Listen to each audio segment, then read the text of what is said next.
জয় মা তারা, জয় গুরু বামদেব। অ্যাস্ট্রোবিলিভ চ্যানেলে আপনাদের প্রত্যেককেই স্বাগত। যারা ফ্রিতে যে কোনো দুটি প্রশ্নের উত্তর জানতে চাইছেন, অবশ্যই কমেন্ট বক্সে date of birth, place of birth, time of birth দিয়ে পাঠাবেন। আমি সেই ছকটি নিয়ে আলোচনা করব।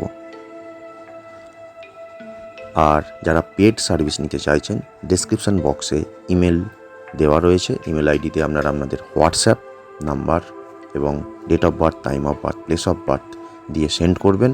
আমরা হোয়াটসঅ্যাপে আপনাদের সঙ্গে যোগাযোগ করে নেব। আসছি একটি নতুন ছক নিয়ে আলোচনা করতে।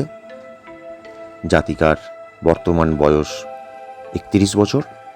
ওনার একটি প্রশ্ন, সন্তানের মা হতে পারবেন কি না, সেই প্রশ্নের উত্তর আজকে দেবো।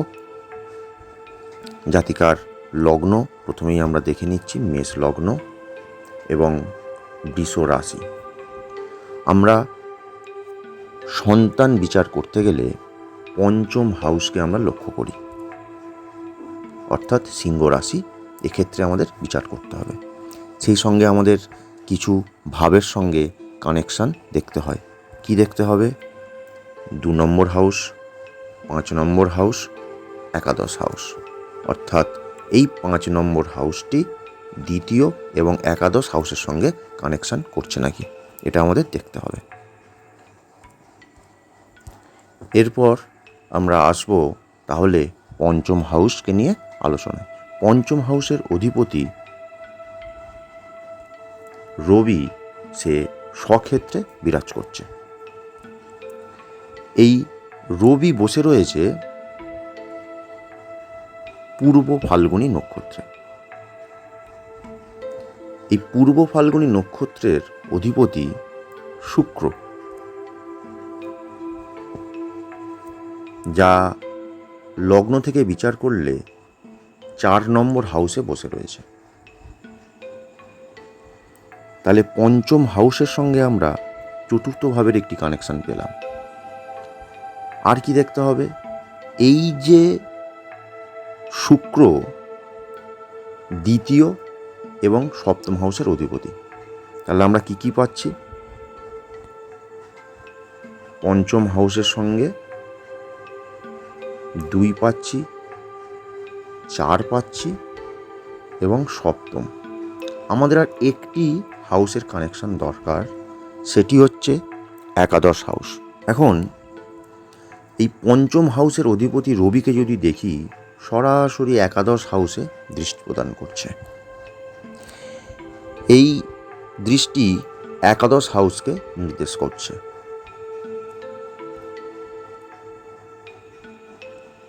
তাহলে আমাদের কি কি দরকার ছিল? 2, 5, 11। আমরা 5, 2 এবং একাদশের সুন্দর কানেকশান আমরা পেয়েছি, অর্থাৎ জাতিকা মা হতে পারবেন। এবার বিচার করতে হবে, উনি কি কোনো বাধার সম্মুখীন হচ্ছেন? অবশ্যই বাধার সম্মুখীন হচ্ছেন, যার কারণে উনি ছকটি বিচার করার জন্য পাঠিয়েছেন। এখন কিভাবে বাধার সম্মুখীন হচ্ছেন? এই যে সরাসরি একাদশ হাউসের দৃষ্টি,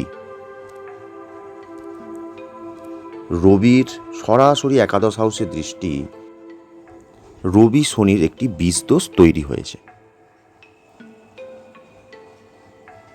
আর কি হয়েছে? এই পঞ্চম হাউসে, এই যে পঞ্চম হাউসটায় রবির অবস্থান মোটেই ভালো না। আমরা জানি রবি অর্থাৎ সূর্য, প্রচণ্ড তাপ। ওনার স্ত্রী, তিনি নিজেও ওনার তেজ সহ্য করতে পারেননি।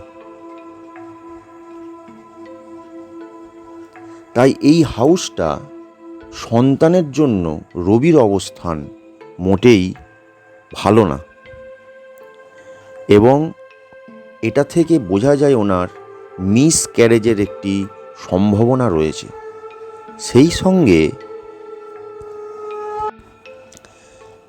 চতুর্থ হাউসে রবির নক্ষত্রের অধিপতি শুক্রের অবস্থান, যা পঞ্চম হাউসের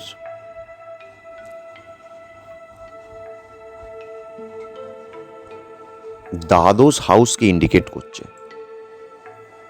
যা কোনোভাবেই ভালো না। অর্থাৎ জাতিকার কিন্তু সন্তান হবে, আবার দেখা যাচ্ছে মিসক্যারেজের যোগ রয়েছে। তাই যথেষ্ট কেয়ারফুল থাকতে হবে এবং ভালো ডাক্তারের সঙ্গে কনসাল্ট করতে হবে। একটা জিনিস মনে রাখবেন, জন্ম মৃত্যু বিয়ে 3 বিধাতা নিয়ে আমার হ্যাঁ বা না বলায় কিছু এসে যায় না। আশা করছি মা তারা আপনার মনের ইচ্ছা অবশ্যই পূরণ করবেন। ভালো ডাক্তারের কনসাল্ট করুন। আপনাকে যা রেমেডি দেওয়া হয়েছে, অ্যাস্ট্রোলজিক্যাল রেমেডি, সেটা ঠিকভাবে পালন করবেন। আশা করছি আপনার মনের ইচ্ছা পূরণ হবে। ধন্যবাদ।